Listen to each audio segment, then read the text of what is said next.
22 million black victims of Americanism are waking up, and they're gaining a new political consciousness, becoming politically mature.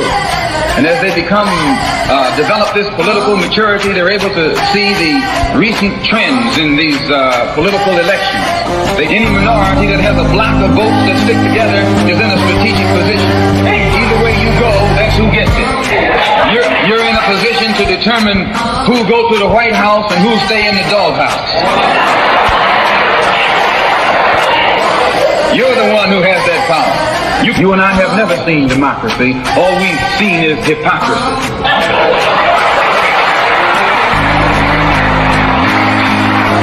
When we open our eyes today and look around America, we see America not through the eyes of someone who has enjoyed the fruits of Americanism. We see America through the eyes of someone who has been the victim of Americanism. We don't see any American dream. We've experienced only the American nightmare. We haven't benefited from America's democracy. We've only suffered from America's hypocrisy. And the generation that's coming up now can see it and are not afraid to say it. And are not afraid to say it. And are not afraid to say it. And are not afraid to say it. And are not afraid to say it. And are not afraid to say it. And are not afraid to say it. And are not afraid to say it. And are not afraid to say it. And are not afraid to say it.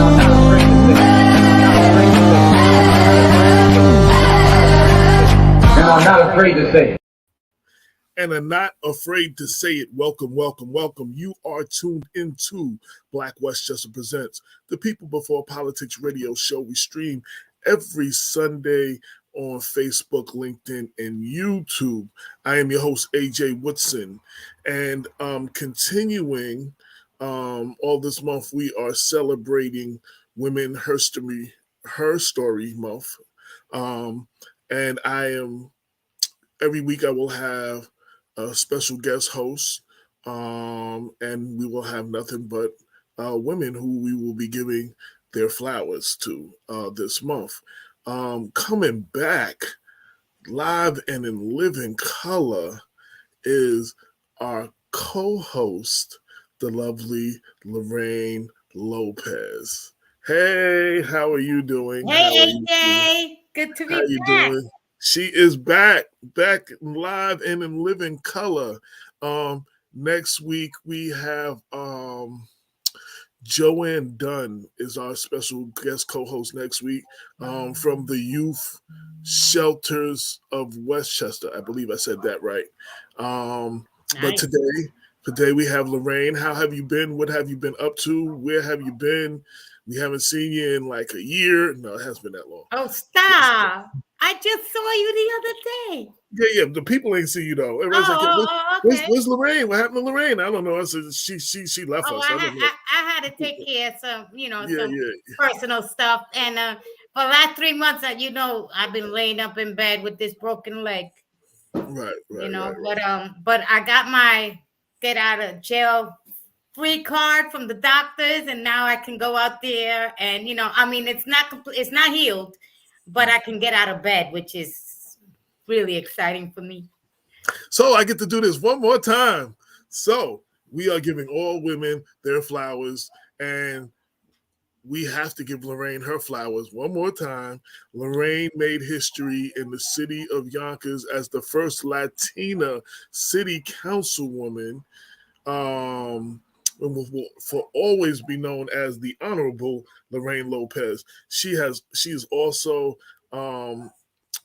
let's put it this way, she got a key to the city, and I love that because as far as political circles and moving through Yonkers, Lorraine has been my key to the city, and she has opened certain doors and introduced me to all kinds of people, and that's what's up. So I have to give Lorraine her flowers, as we're celebrating Lorraine Lopez, the wonderful, lovely Lorraine Lopez. Thank you, AJ. And also, I will be coming back because we're going to interview the Supreme Court judges.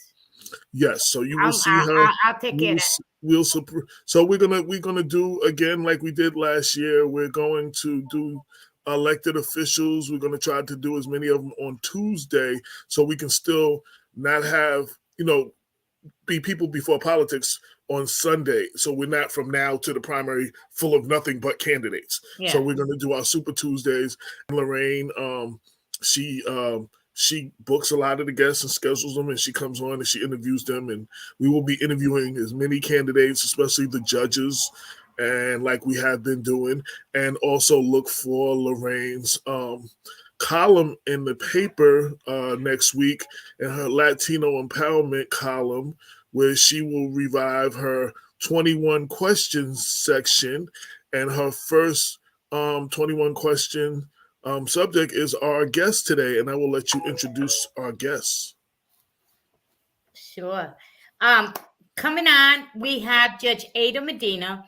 Judge Ada Medina was appointed and sworn in on January 11th by Mayor Spano to fill in the seat of our friend, Judge Quinones, who went on to the Supreme Court.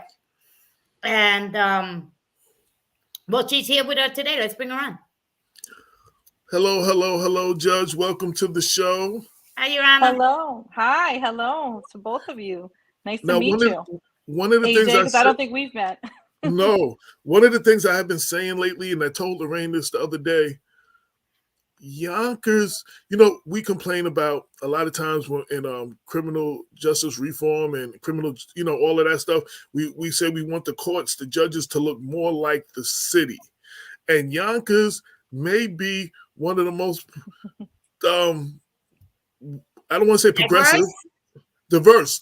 I didn't want to say, one of the most diverse city court, because if I'm not mistaken, so right now, before, most of the time it was just a whole bunch of white men, just a whole bunch of men.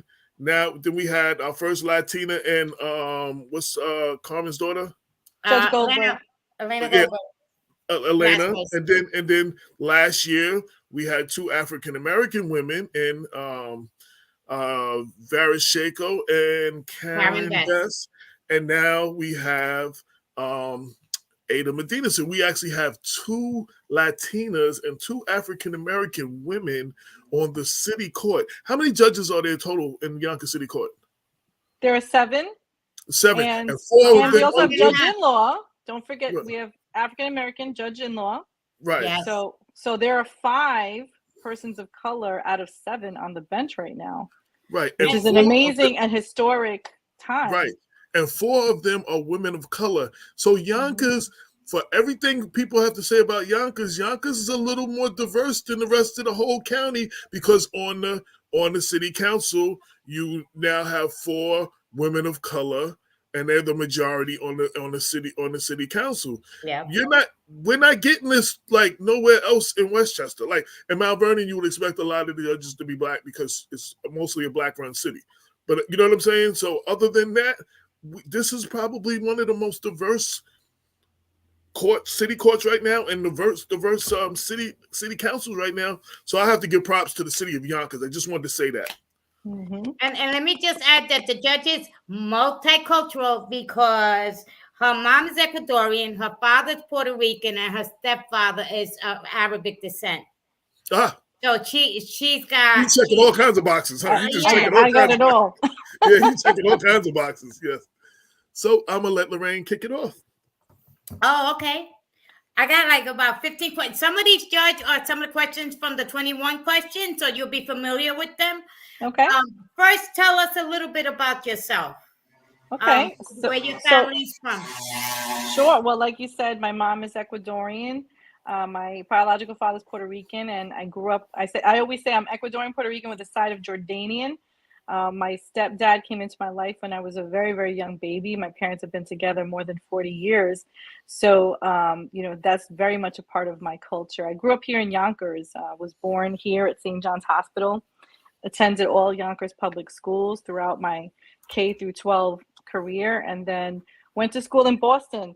I went to school for 7 years in Boston. I went to Northeastern University, so college and law school up there, and then came back to Yonkers and started working here right out of law school for the Legal Aid Society. What motivated you to become an attorney? So when I was growing up, when I was a little girl, as you, I'm sure both know, because I think we're all kind of in the same age range, the crack epidemic really hit Oh, I Yonkers like really that. hard. Same age range. Okay. Yeah. I'll take it. Listen, I don't know how old y'all are, but I think we're around the same age range. So I'll just put us all together.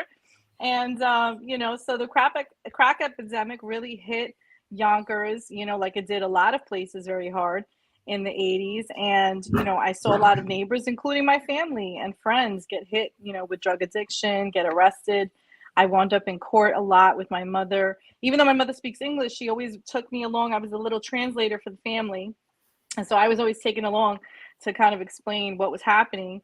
And, I just saw the court system up close. And then I also, when I went to Gorton, I got into the pre-law magnet, and I was able to see things from a different perspective because I actually shadowed with our former Chief Judge Doran, who passed back in November. Yes, absolutely. He was amazing. He was amazing. So I interned with him for a little bit. And so just seeing the court system from that, those two different perspectives, I knew from a very young age that I wanted to be a lawyer, and specifically a public defender. That was really like what I wanted to do, is I wanted to be a public defender at the Legal Aid Society. So, when I got the job there, that was my dream job, because that's exactly what I went to law school for. All right, now we understand, because we've interviewed so many judges, and Jen Elkers is a really good friend of mine, and she kind of has guided us on what we can ask and what we can't ask. And so I know that there's some things that we cannot ask you as a sitting judge. So we're very aware of that, and we'll respect that. Thank you. Okay.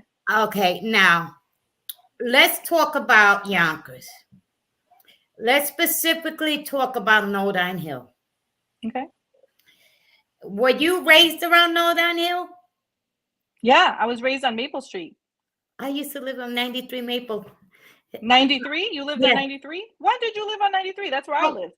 Really? When I was 4 years old and I had the chicken pox. I still remember. Okay. Yeah. Okay, so that was before we moved in then. Probably. I'm assuming. It burnt down. It burnt down because back in the days there was a lot of fires going on, and it burnt down. So you must have went in after it got renovated. Did. We moved in because I think 93 was taller. So when we moved in, it was only 2 floors. And I had heard that before we moved in, there had been higher floors that in the fire got burned down and they never rebuilt. Okay. So, yes. So look at this. We got something in common. I didn't even know that. Look at that. There you go. Okay, now Nodine Hill is very dear to my heart. The whole Southwest Yonkers is very dear to my heart. I was born and raised in Southwest Yonkers. I was born in St. Joseph, raised in Southwest Yonkers. My mother was one of those mothers that moved from place to place like every year. So I went to probably every public school, and I lived in practically every neighborhood. And my mother was one of those OGs where she had to live in a neighborhood where there was always action.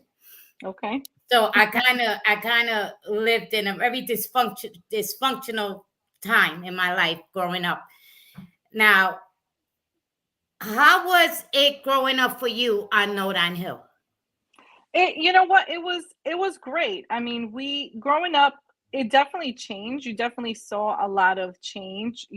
When I was very little, it was very safe, very community. Everyone kind of looked out for each other. As I said, when the crack epidemic hit, that's where you saw kind of the shift. Yes. And crime increasing. People getting addicted to drugs, people selling drugs. I mean, I knew who the drug dealers were. You know what I mean? Like, you knew who they were. You knew where they hung out. You know their spots. Yes. Cars started being stolen and broken into. But I will say that for the most part, there was a certain level of respect given to, everyone that lived there, like in the sense that no one was going to rob you, or at least you didn't feel like you were going to be robbed or anything like that. But you definitely knew that there was crime happening on the periphery, right? Mm-hmm. And kind of like the little outskirts and stuff like that. But I felt generally pretty safe, and I have an older brother who was pretty well known on the streets. So no one kind of messed with me. Because they're like, oh, that's, so and so's sister. But it was definitely a different change. And then when I came home from college, it definitely, you could tell like the difference. And ethnically, things changed also. Like there was a huge shift, I would say. When I was a little girl, like very little, I would say they were more like Italian, Portuguese, Polish, like, a lot of Portuguese. Right? There was a lot of Portuguese. And then it started changing. There was a lot more Puerto Ricans, there was a lot of Arabs on our street, a lot. That's how my parents actually met. When my mom moved into 93, she met my dad because he lived next door to us with his brother and family. And then there was like up the street, there were a lot of other Jordanians that lived up the street. And it's still so it became very diverse over time. And I think now it's pretty diverse. Like there's a little bit of everything in that area. You can find everyone there. I mean, it's very dear and close to my heart because no matter what, wherever I went, like you said, people took care of you and they respected you because you lived in the neighborhood. You was part of the neighborhood. So, if you was coming down the street and there was something going on, they would say, hold on, let her pass by and stuff like that. There was always a lot of respect. I mean, unfortunately, people are the product of the environment, and some people went one way, some people went another way. But I've seen so many people that have grown up in on that hill that have been very successful, yourself included. Yes, no, for sure. Yeah, for sure. Okay, do you have any questions before I go on? Okay, there we go. My mic. No, I'm just working the channels. I just wanted to say, shout out to Maddie Cheatham and John Morrison who are watching on the People Before Politics radio page. Lorraine, you can share it to your page so everybody can see it. And I think I just shared it to your Latino empowerment page. That's what I'm doing all that kind of stuff. And someone from your camp, George, is going to share it from my page. Right. Okay. So we just want as many people to see it as possible. And then it gets archived later. For those who don't know, just watching the first time, if you miss it, it'll be archived later on blackwestchester.com, and you can watch all our previous shows there. So this is episode 332. I forgot to say that in the beginning. Well, episode 332. And we have back again the lovely Lorraine Lopez as our co-host and our guest. We are celebrating Women of Westchester for Women History Month. And our guest today is Yonkers City Court Judge Ada Medina. Now, I do want to ask a question. So you were appointed to fill the position when the other judge moved on. So you fill the rest of that term and then you run, or you run at the end of the year? How does that work? What's that? So when you get appointed, you're only appointed through the end of the year. So my appointment ends December 31st of this year. So I have to run in order to win an actual 10-year term, which is how long the terms are for a judge. So I am running in the November election, and hopefully we'll be ultimately successful. I think we will be. So. I know you will be. Definitely gonna be. I don't like to count my chickens before they're hatched. What needs to happen is you're running on a post, right, Judge? So far, yes. Okay. What we need to do is what we need to do, we need to bring out more people to vote, because just because somebody is running on a post does not mean you get to stay home and not go out and vote. It's very important for the people to come out and vote, because the higher the numbers, the better it is as well. And we need to everyone. I mean, especially in Southwest Yonkers. I mean, this is for the history books. Mm-hmm. This is for the history. We need to show our power in voting, right? Yes, we do. The thing is we can't sit back and be complacent. We have to show our power, and the way we show our power is by getting out there and voting and showing that we have a voice, all of us, not just one person or not just one group. Now, I read something on Facebook, and I want to say that I read it on Facebook. I have not independently checked it out myself, but after the census, the Latino population in Yonkers grew, right? Isn't Latinos Yonkers, like 42%? Right. And that makes y'all the largest group Is it Yes. the largest group in Yonkers? Right. Yes. Yes, I believe so. I believe Latinos are the largest single group of people in Yonkers. Right. Yes. And the ones that need the most help. Right. So when you got appointed, I'm curious, what did it feel like to take that oath? Oh my gosh, it was surreal, honestly. Like I felt like I was in a dream almost. Like I honestly, in the moment, I couldn't even believe it was happening, and I couldn't even believe that everyone was there to watch. Because I didn't expect it. It was so, it was a very quick, from when the mayor told me until when we swore in was less than 24 hours. So it was amazing how many people came out to see the swearing in, and I was like, wow, like I thought there were other people getting sworn in. I was like, everyone's here for me, like just me, that's it.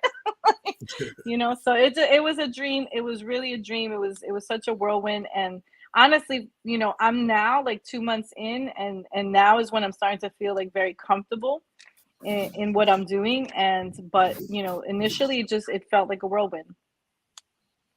Surreal. That's cool. It's amazing. Now we also have we're back somewhat to normal as far as the courts. COVID, a lot of things had to be virtual and stuff. Are the Yonkers courts fully back to normal? They're actually having in-person court. I'm gonna say we're about 95% in terms of like being in person. The 5% that we are doing virtually is conferences. They're doing criminal case conferences, virtually. But everything else is in person. I think we're almost back to full capacity. We had been for a while, for a few months, limited in terms of how many cases could go on in each calendar, because we do have several parts. We have criminal, small claims, traffic, landlord tenant, commercial claims, city codes. So there's a number of different types of calendars that we run. And so they were limiting them because they want to limit how many people came into the courthouse. And I think we're starting to get back to normal numbers. That's great. Lorraine, you have to hold on a second. Yeah, where are you? Are you in criminal court? What court are you in? I can't sit in criminal court currently because of being a supervisor and a staff attorney at Legal Aid for almost 20 years. I've handled like literally thousands and thousands of cases, and I supervise thousands of cases. So it would be inefficient for me to sit right now because I would have to recuse myself. There's a 2-year period where I'd have to recuse myself from any client that I supervised or handled myself. So I'm totally in civil court. I'm in small claims, landlord tenant, traffic, all of that stuff, which is honestly really fascinating and awesome. It's like a challenge for me because it's something new that I'm learning, and I'm really enjoying it. I really am. That leads to what I was going to ask you.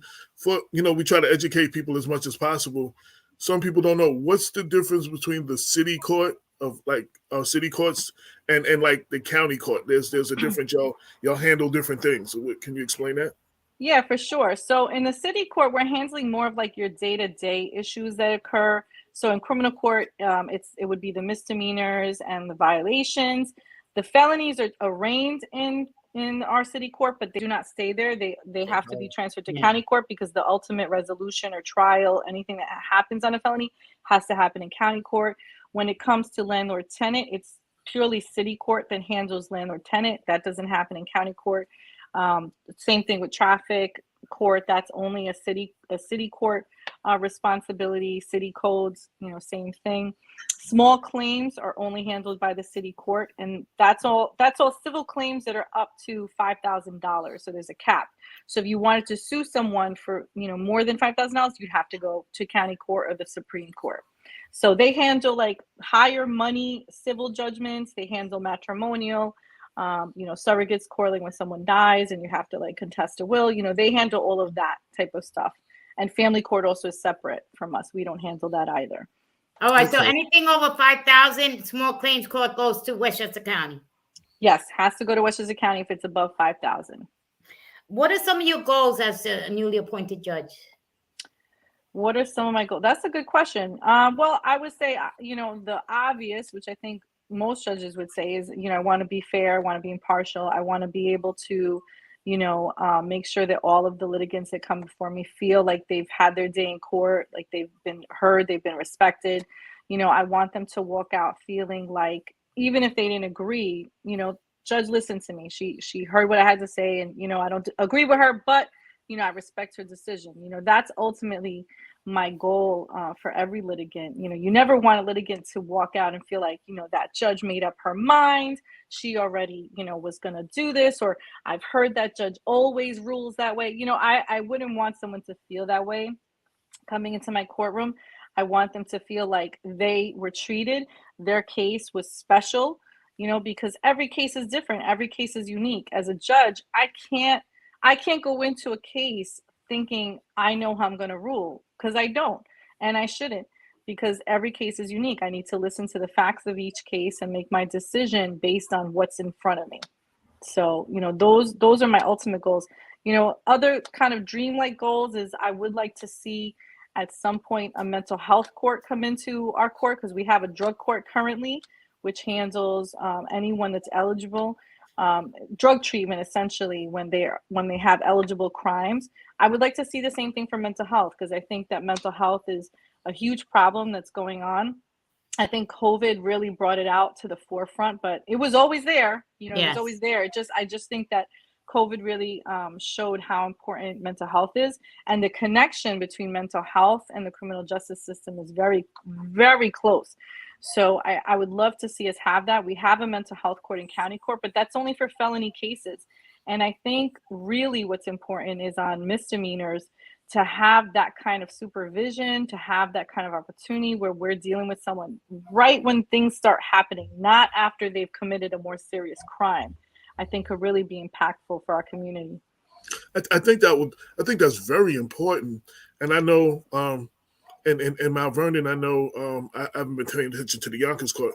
I know in Mount Vernon they were doing really good things with the drug court. Like I know the drug court was very, very helpful on a lot. And I think I never thought about that, but what you just said, a mental health court is definitely necessary.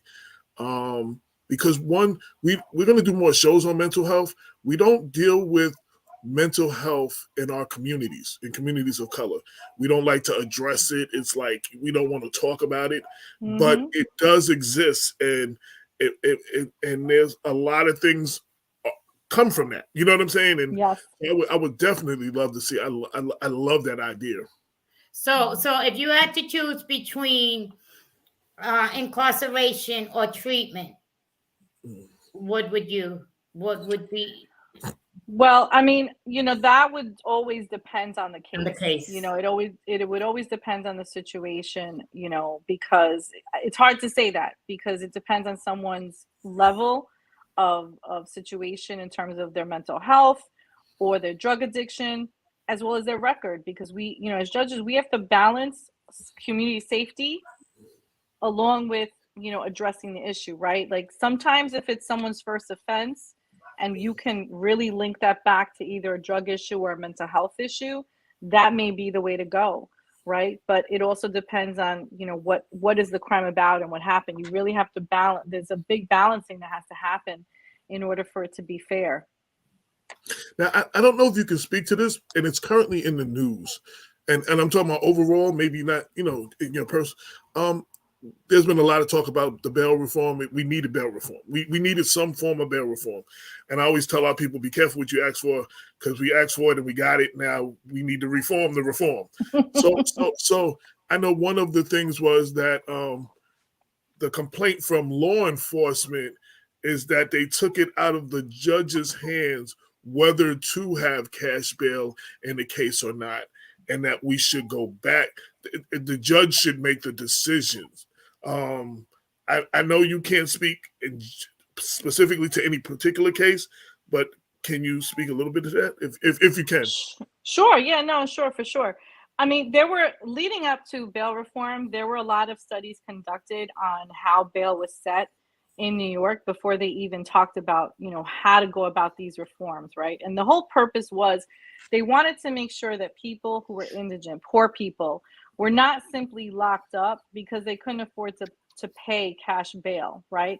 Because that is fundamentally unfair. Because at the outset, our principle in criminal justice is you are innocent, right? You're innocent until you're proven guilty. Supposed to be. So, right. That's the crux in our Constitution. That is 100% our rights, right? Sometimes Lady Liberty, it seems like she peeks under the blindfold, and well, but yeah. so that sort of comes into play, right? So when you go about with the mentality that we are really going to truly believe that you are innocent until proven guilty, the purpose of bail is to ensure that someone comes to court. It is not supposed to be punitive. It's not supposed to be pre-guilt punishment, right?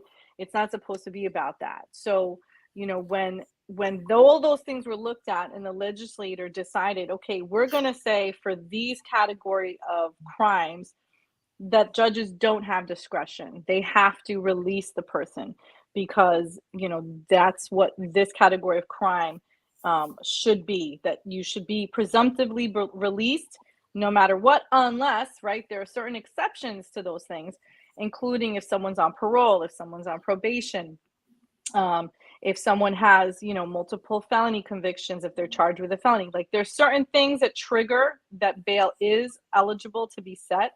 And judges are using that. Prosecutors are using that. Prosecutors also have other tools, because I've heard, there's been a lot of talk about judges not having enough discretion, but there is discretion built in that sometimes they don't talk about, which is that the prosecutor can ask for what's called a CPL 530 hearing, Criminal Procedure Law 530. They are allowed, if someone continuously commits crimes, if they're first arrested, they're let out, right? If they continue to commit crimes, whether it's a property crime, a crime against the person, another felony while they're on a felony, they can ask for this hearing and present evidence to the judge and say, Judge, this person shouldn't be out. Bail should be set. And if the judge feels that the evidence that they presented is sufficient, they can set cash bail and they can remand the person and put them in jail. So there are tools available that prosecutors can use and are using. I've seen them use it here in Yonkers. I can't speak for anywhere else, but they're definitely using them when they feel that it's appropriate. Right. We have a question from the audience. John Morrison asks, what advice would you give a young person whose goal it is to become a judge? Study hard. They have to stay in school. They have to, really study hard. They have to love to read, because when you go to law school, all we do is read. I wanted to be a lawyer since I was 13. And, when I first went to law school, my first 2 months was really eye-opening because it was so different than college that I actually almost dropped out, believe it or not. I actually almost dropped out because it was just so difficult, so different than college. And I had been an honor student my entire life. I had a major, 3 minors. I was the president of my student organization in college. I got to law school and I felt like an idiot, because when you go to law school, you are among the smartest people that you will ever be around, because it's really difficult to get into law school. So you have to really have a lot of dedication. You have to be willing to, study and go outside your comfort zone in order to, achieve that. Not every judge has to be a lawyer, but most of them do. Here in New York, all of the city court judges have to be lawyers before they can be judges. Some towns and villages, you don't. It's not a requirement. But if they want to be a city court judge or a Supreme Court judge, they've got to stay in school. They've got to do well. Lorraine? In your new position as city court judge, are you going to be a mentor to young ladies? I would love to be a mentor, and that's actually something I'm really passionate about. I'm actually going to go speak at Gorton High School on March 29th. Gorton is my alma mater. That's where I graduated from in '94.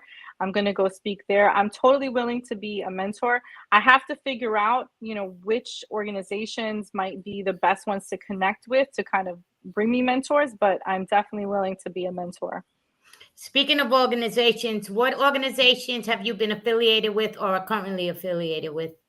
Sure. So I recently I did resign. I was part of the Westchester County Department of Corrections Advisory Board. That's a board that is initiated by George Latimer.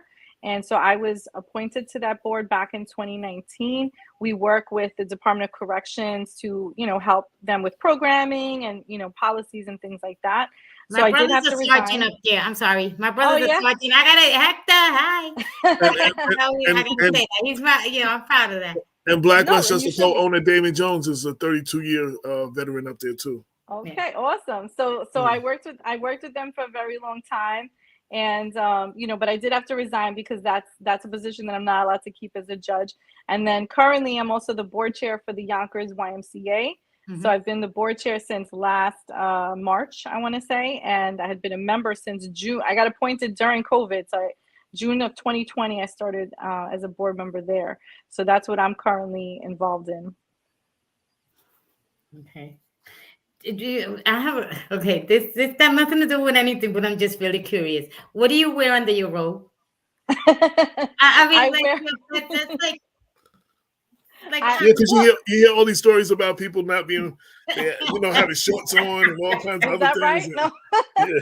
Well, I have not seen that. So I'm not alone. So if I usually wear like a dress suit or like a skirt suit under my robe. And then that most of the judges do. Most of the female judges are wearing like skirt or dress suits. And then the men will wear like, regular, pants, suit, tie, yeah. So we wear regular clothes because when we leave the courtroom, we take our robe off. We still got to walk around the courthouse and walk outside, and we have to look normal. I'm waiting for somebody to say something different one day. And TV doesn't help because you see all those TV shows with the TV judge and he gets off, the comedy, he gets off, he got shorts and a t-shirt on, and Well, ask like me in the summer. Maybe it'll be different in the summer. I don't know. Tell me what your biggest accomplishment is and your biggest regret. My biggest accomplishment, I guess, would be becoming a judge for sure. Like that's my biggest accomplishment to date. And, we'll see if my answer changes in the next few years. But, this is a huge accomplishment for me. And I'm definitely reveling it. My biggest regret is probably, it's sort of related to this, I guess. It's not trying to be a judge sooner. I'm pushing, I'm in late 40s.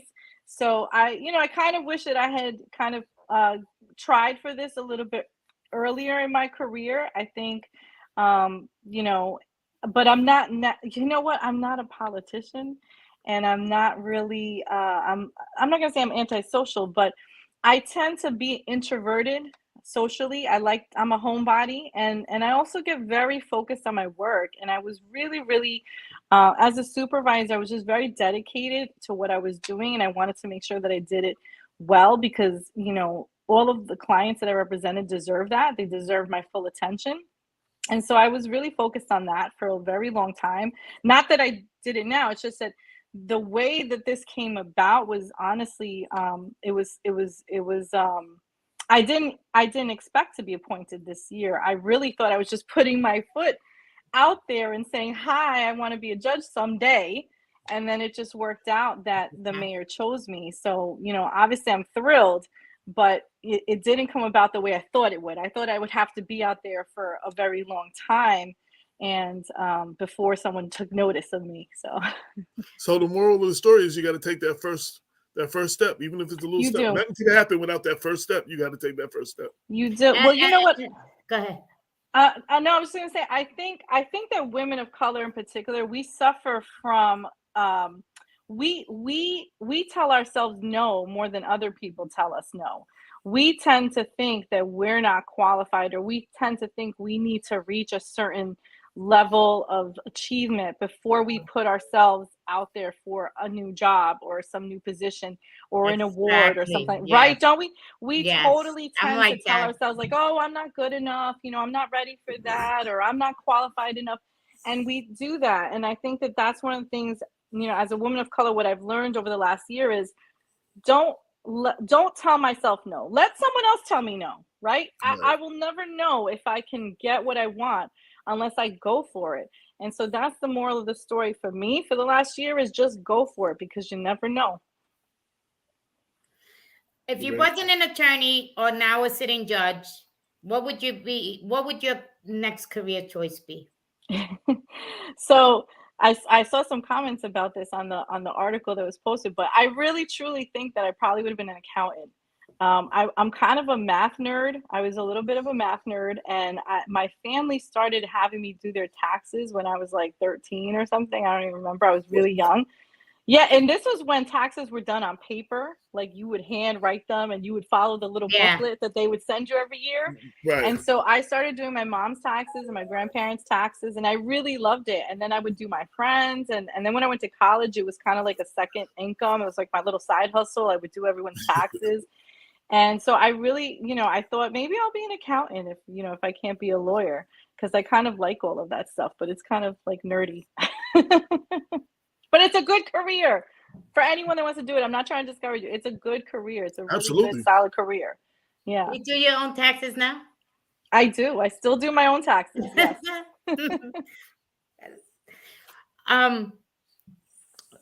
Speak your appointment.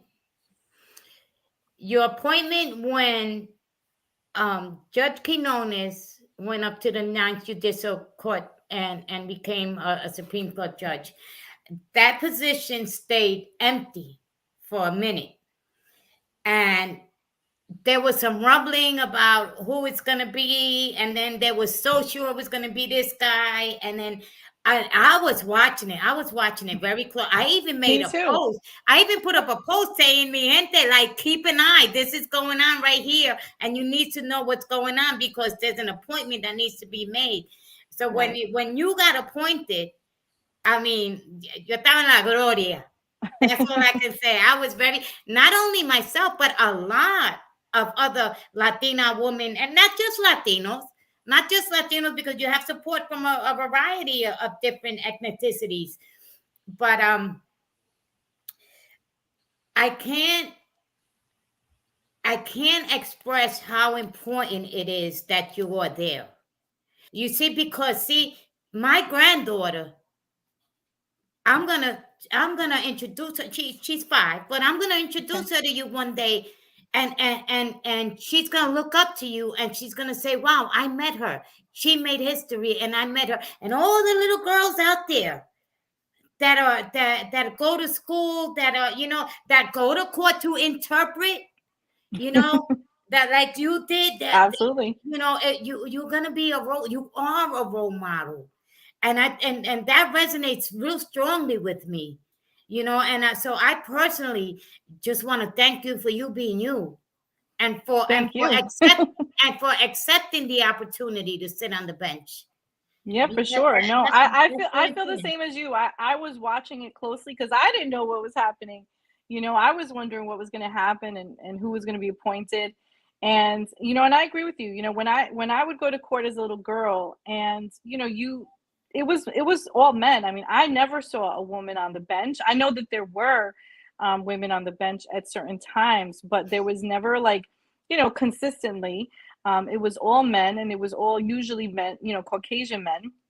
And so I never saw that, so to me, it is important that when any little kid comes in, that they see what diversity we have, not just, men of color, women of color, men and women.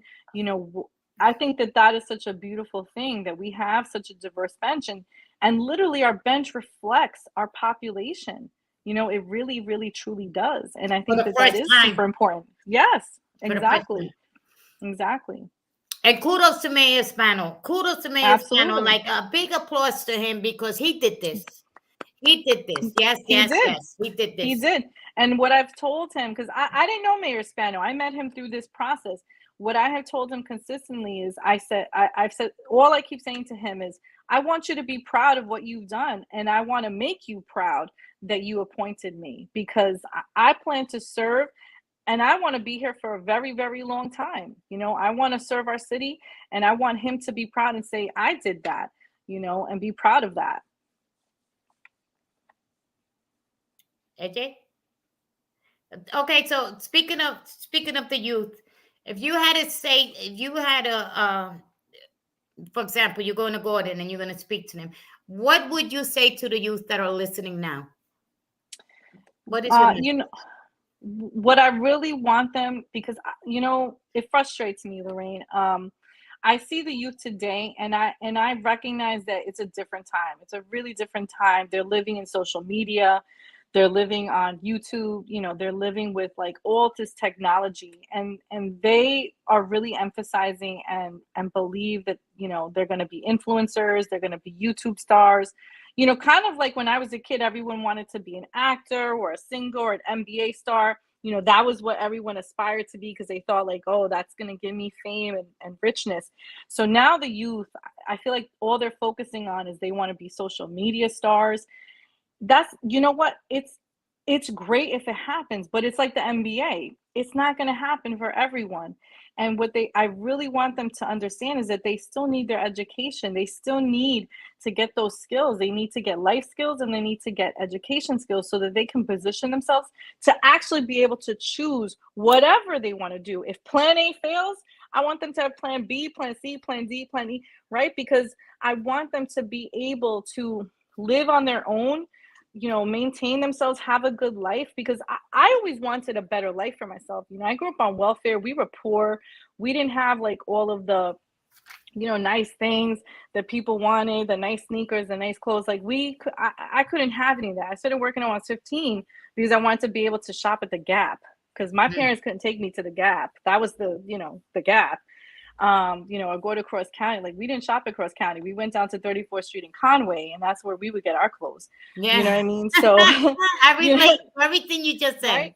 Right. So see, I told you we were contemporaries.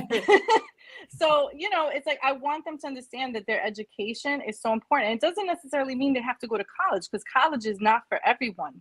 But they have to understand that they do have to develop skills because nowadays, almost every job, they want you to have either a trade or a college degree in order to have like, any of these jobs, any civil service job, which again, civil service jobs, they're underrated in my opinion, but it's a great job. You have good benefits. A lot of times you're in the union, you have a good salary. It's consistent.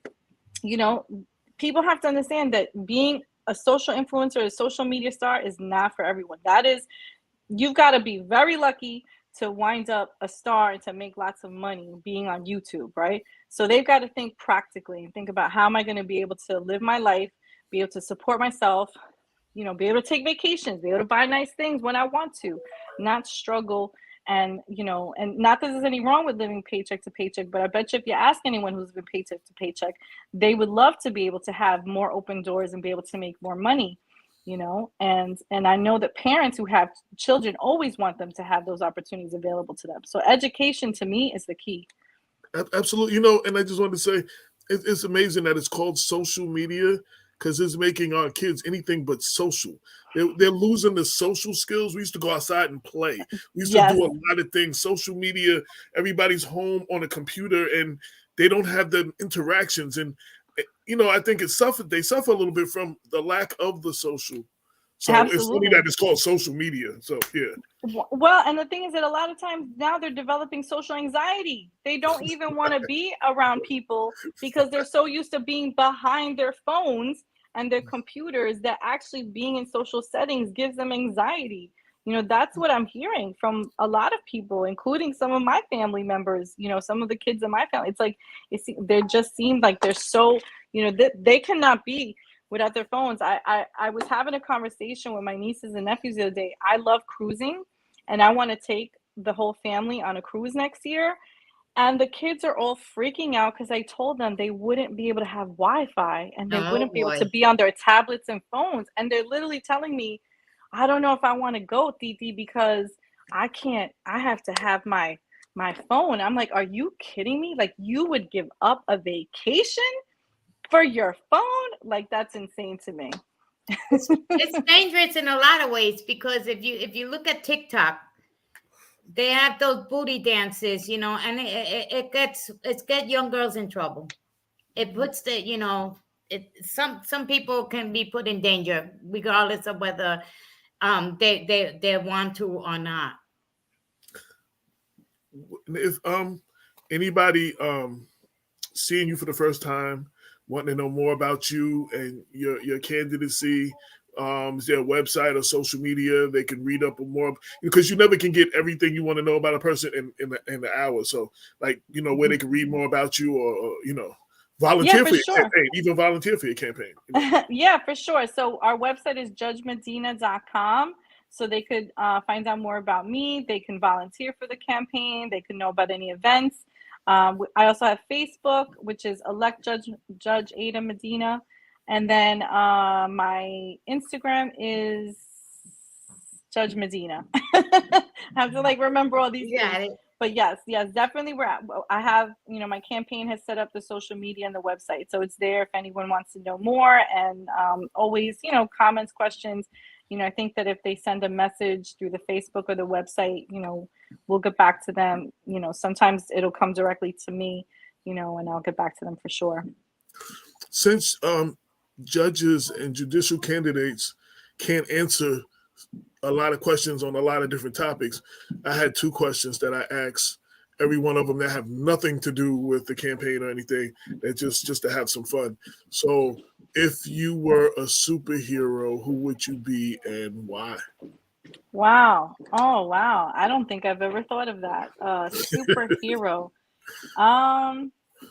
Let me think. Maybe, well, Wonder Woman is really cool. She was popular. Yes. Wonder Woman was really popular when I was a kid. That's right. And even the new versions. I mean, I wouldn't mind looking like what's her name? Gadot.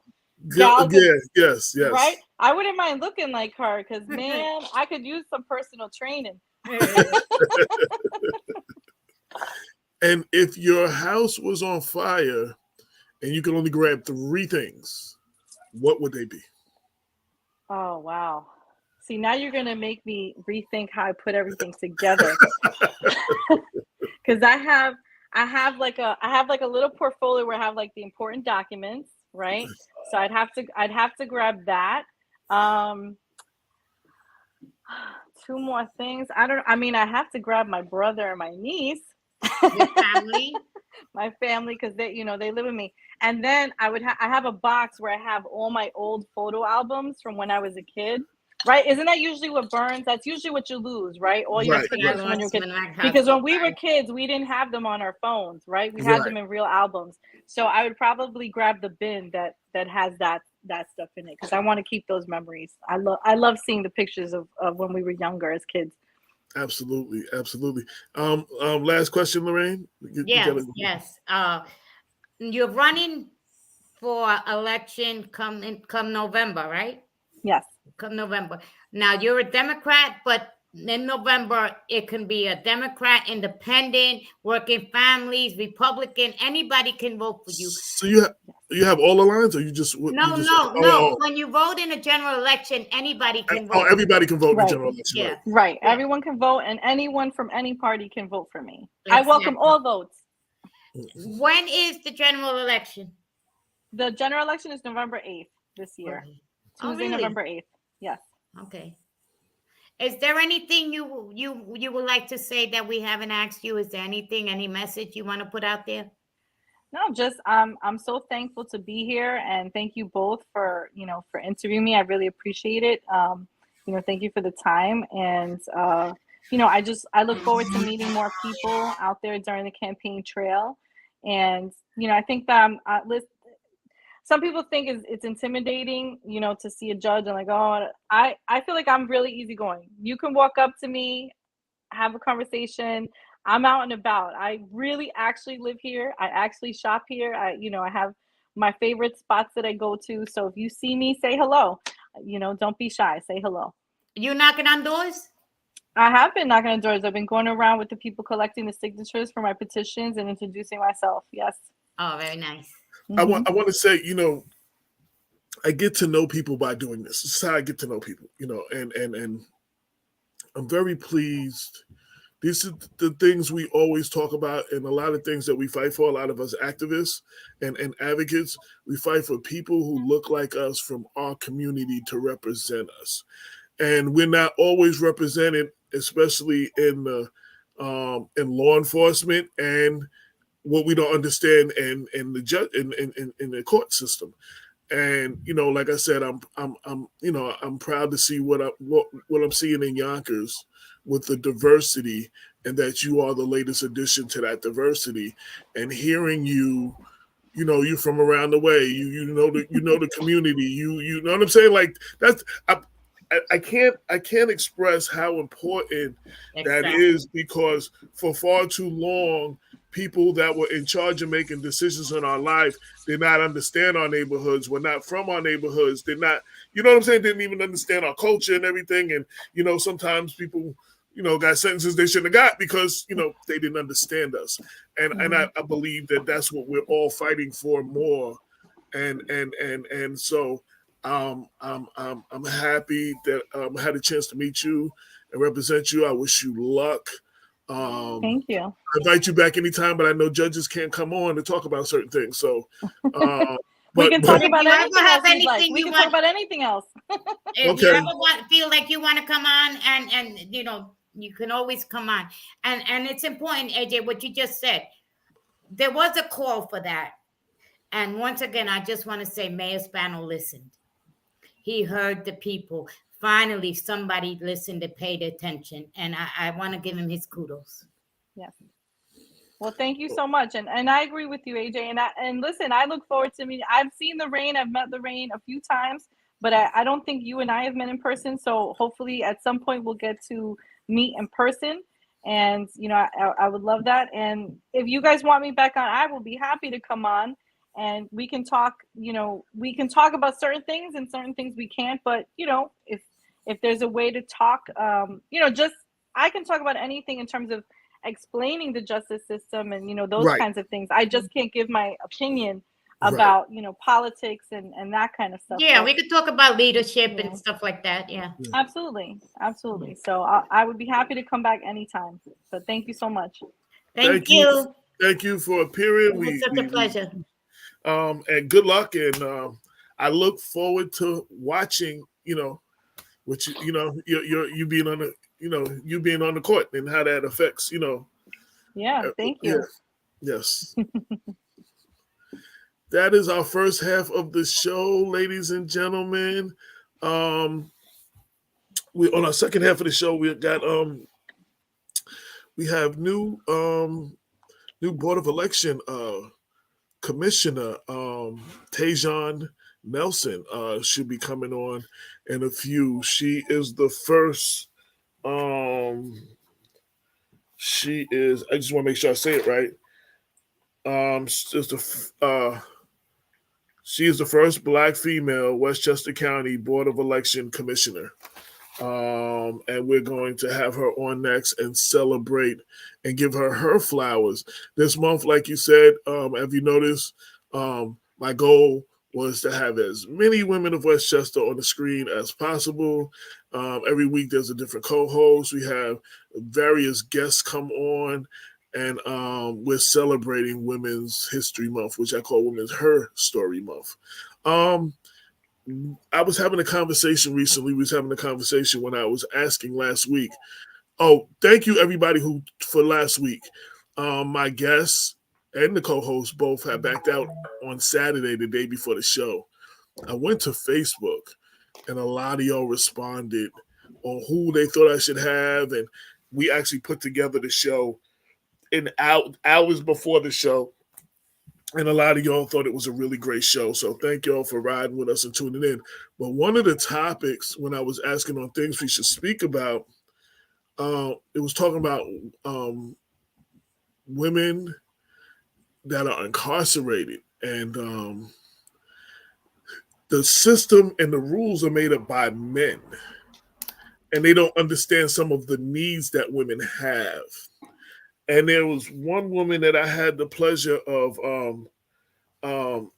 interviewing, so to speak. She spoke at a Pan-African dialogue meeting, a Pan-African Unity dialogue meeting. Dr. Ron Daniels, that Damon and I belong to and used to go to. Her name is Tina Worth, and Tina Reynolds. And she's an activist, and she's the co-founder of an organization, Women on the Rise, telling her story, Worth. And she was talking about the difficulties of women incarcerated. And it was over half an hour. You can watch the whole thing on Black Westchester. But here is a clip. And on the other side of this clip, we're going to have our guest, Taejon Nelson. Wait, AJ, let me just interrupt you. I gotta go. Okay. All right. Good night, everybody. Okay. Thanks. Formerly incarcerated people, right? And so we stay connected with our organizations that assist us with, and that are led by people who have had the same experience as us. Unfortunately, we know that when we work with folks that have had the same experience, we have less explaining to do. Yep. Right? Right? And so, it's hard pressed for us to have conversations even amongst ourselves as people and people of color and who we are, and have this conversation without folks' eyes changing. You know, you talk about who you are and what you've done, and then all of a sudden you say, well, I was in prison, and then it's like, oh, well, that's the end of that. You know, and so we want to change that. We want to change that. I think that that there are most of us that have done so, you know, in who we are and our presence in who we are as being in this place, you know. And so what we want to do is offer that same opportunity for our sisters. Not everyone takes it. Mm-hmm. We understand that people come from different places, and that is needed to be understood. You know, not everyone wants to go back to school. Everyone doesn't think of a career versus a job, and there is a difference. You know, we hope to offer opportunities for folks to open up their minds and to see different ways of parenting, to see different ways of communicating, to see different ways around relationships, around health, around safety, right? And so that's what we offer our sisters. Okay, all right. We have to kind of. I just want to publicly. Thank you. I just wanted to show that clip where we're celebrating Women's History Month, and we're celebrating women all this month. And that sister, her name is Tina Reynolds. She is an activist and a co-founder of Worth, Women on the Rise, telling her story. And she's a strong advocate for women that are incarcerated. And like I said, you know, you can see the whole interview on Black Westchester. I'll share the link. And, you know, listening to her story, there's a difference of how women are incarcerated than how men are incarcerated. And the rules are made by men who don't understand the needs that women have. And just hearing that story, I mean, it moved me. And I just wanted to play a little clip of that because that was something we were talking about last week when I put on Facebook, who did they want to see and what did they want to hear us talk about? One of the advocates wanted to talk about that. So I wanted to show that clip. And you can Google Tina Reynolds and Black Westchester, and a link will go up, and you can watch the entire her entire speech is definitely very moving. We are giving our flowers to women of Westchester. My mother has always told me, my mother passed in 2014, y'all know, but while she was alive, she always told me, give me my flowers while I am alive to smell them. You know what I'm saying? Women's history, traditionally, we celebrate women from the past who have done great things, and we need to always continue to keep their name alive. But starting last year, I thought it was as important to celebrate the women now doing things. We don't have to wait for them to be history to celebrate them. So I'm giving, this is my giving women their flowers. And our next guest is Taejon Nelson. Did I say your first name right? Did I say your first? Perfect. There you go. You know, I was sitting there like, boy, I'm gonna mess up her name. She's gonna look at me like, AJ, you done messed up my name. You definitely get a clap because a lot of people, boy, you don't know how that's been pronounced. Well, when I had it written out, people were like, how do you pronounce it? And then I was trying to do, you know how they do in the dictionary when they show you the diction, and I couldn't think of the phonetic for it to explain it to somebody. So well, my mother found that name years ago, and it's actually Taejon Monet. She was in love with French names, so she found that years ago in a book. We never quite found the book, but that's the story. So that's why I don't hear it a lot. Is there a story what the meaning of the name? Is there a story with the meaning of, or do you know? Just that she loved the name. She loved Okay. names, and she didn't like any normal kind of names for her kids. Kind of throw a little bit of different, like she didn't want it to sound like every other name that you heard around the block at the time. Right. So yeah, I definitely never heard it growing up, but I know there are a couple of different Taejons around now. I've never met one though.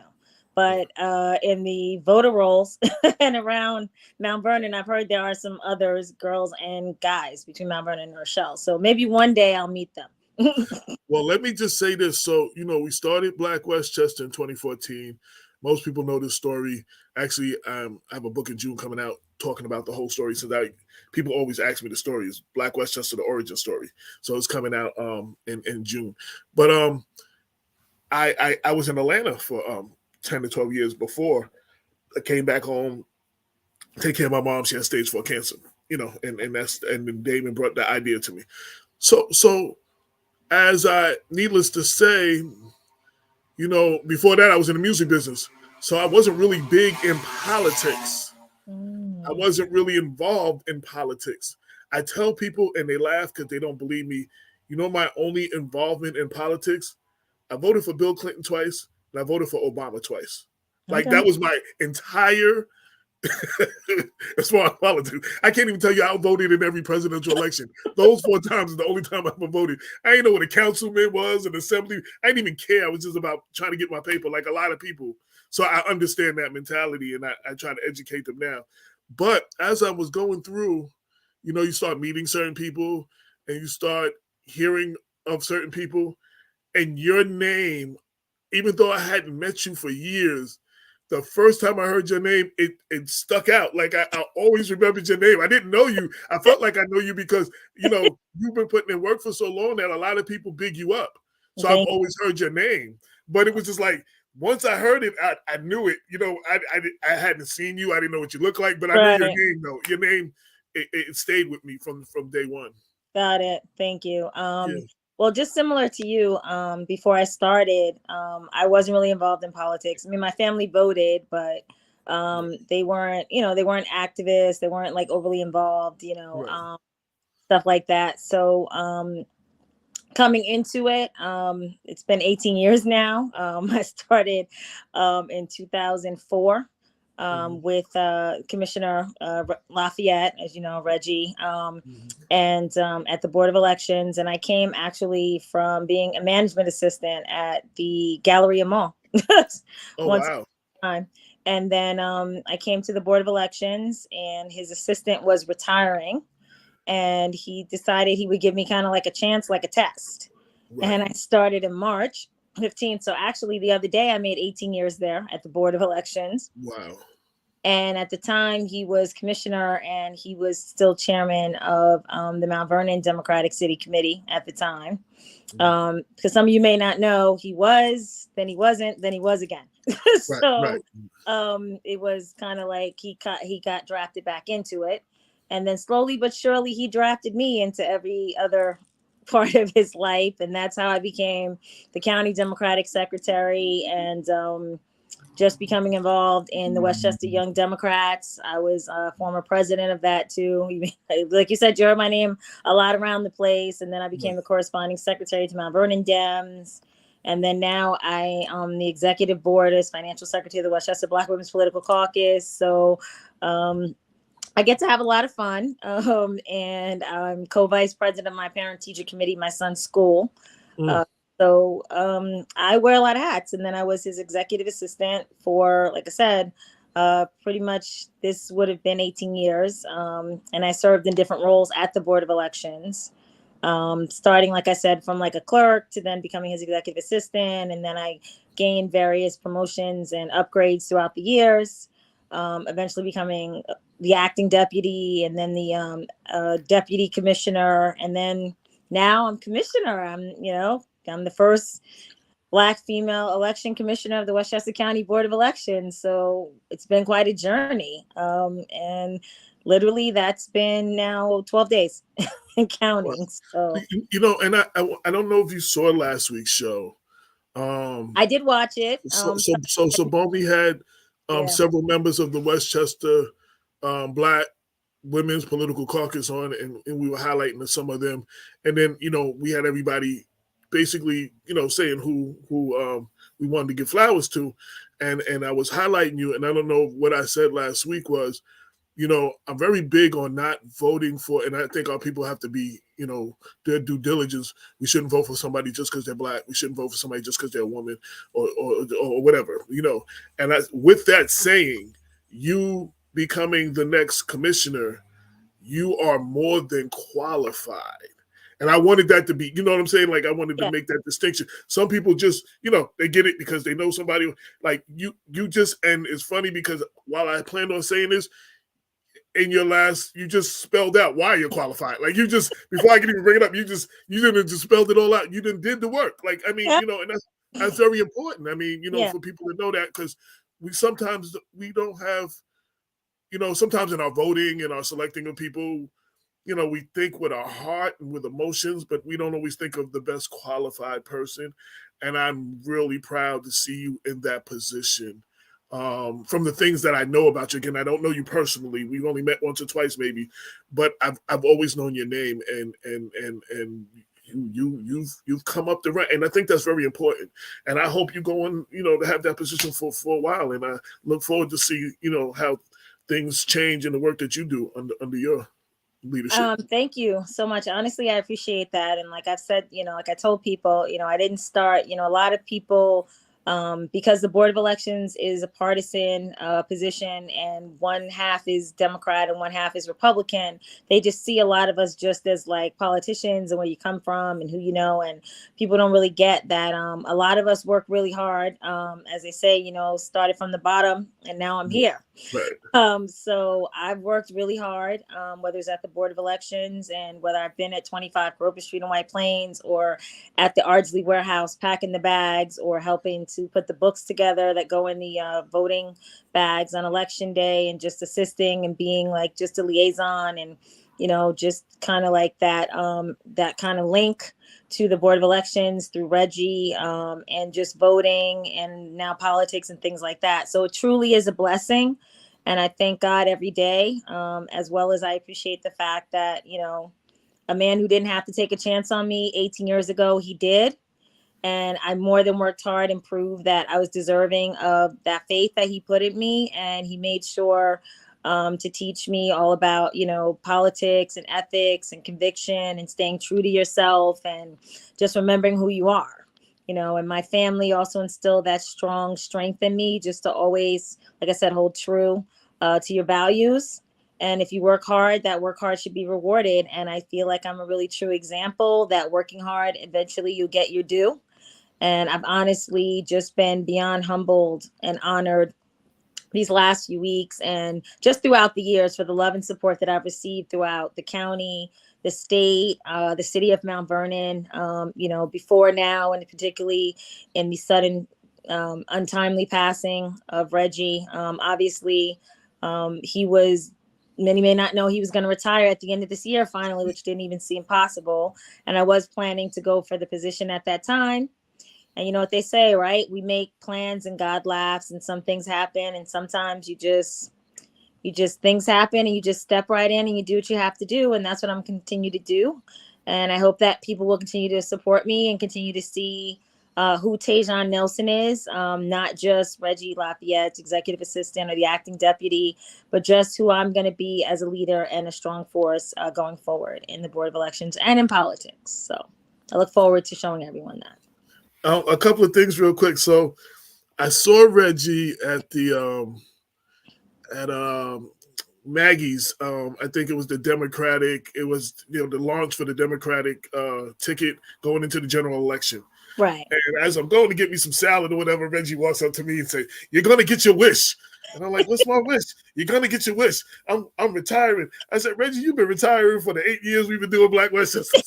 Like we laugh, But I want to say, I what we did. So I did the issue when I heard about his passing. I was done with the issue. Was going to the printer the next day, and then we got the message that he had died. Wow. And I basically redid the whole structure to cover the issue and everything. And you know, again, with that whole giving people their flowers while they're alive, I had quotes from a lot of big people and all that stuff. I would love to have been able to do that at his retirement.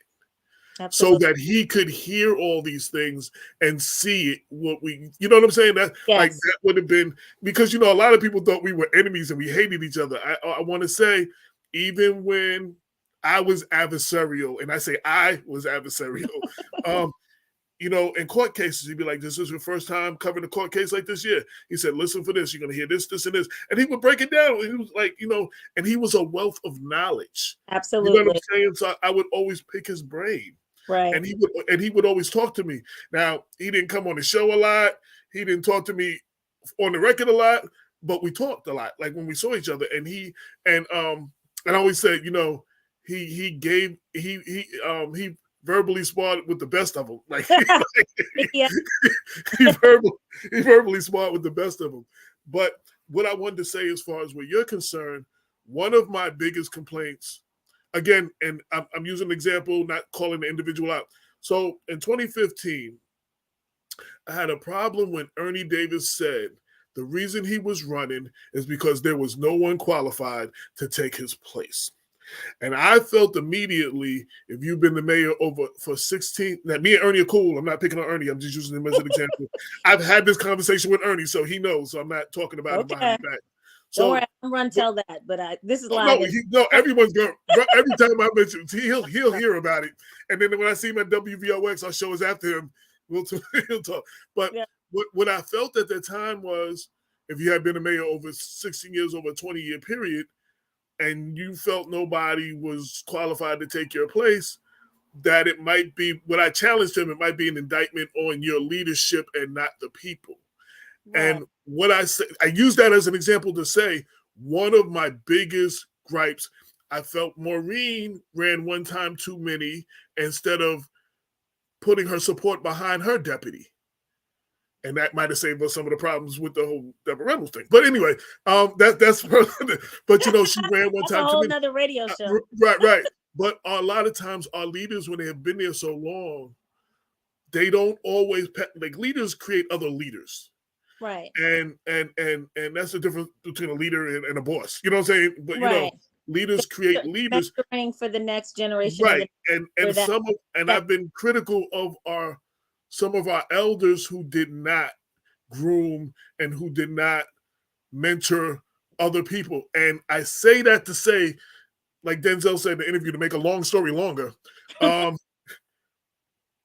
it's easy to see how Reggie poured into you. Like, he didn't expect to die. He expected to retire at a certain point or whatever, but it didn't happen that way. But because he had poured into you over those years, you were ready to step up into the position. I think that's very important. And I think we all need to pay that forward.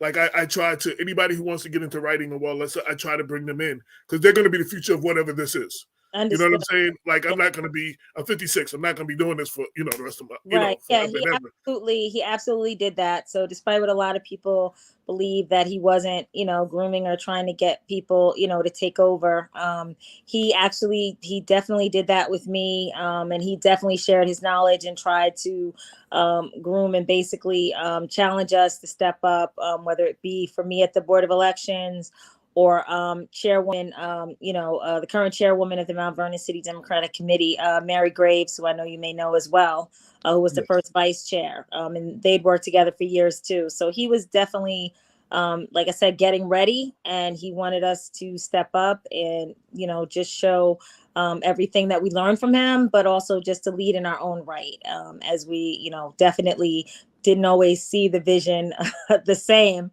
but always the ultimate goal. So. Right. And I just think that, and I wanted to uplift that because, again, like I said, I've been very critical of our leaders who have not passed that torch, who have not mentored. Now, don't get me wrong.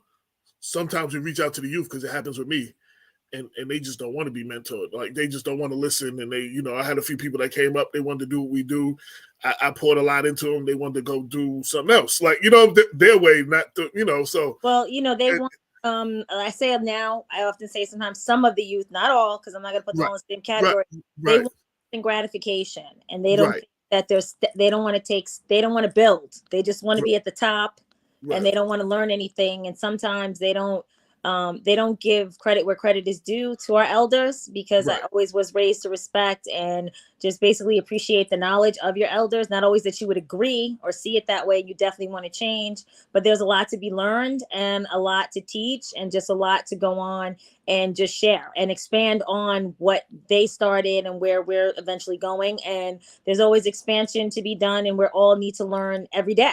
You know, we're all learning about each other and about whether it's elections or politics or life. And I mean, just, you know, look at the world today. You know what I'm saying? And if we can't help teach each other, share our knowledge, and just be more embracing of each other and our differences, knowing that we don't always have to see eye to eye, but just being able to listen and then expound and then hopefully meet somewhere in the middle to coordinate, to build to the future, then we're just going to stay stuck. And, you know, I hope that doesn't happen. And I do my best to ensure that that doesn't happen, whether it's with my sons or my nieces and my nephews and just other people who I work with in politics and things like that. And I always just tell them, like, you know, don't take anything for granted.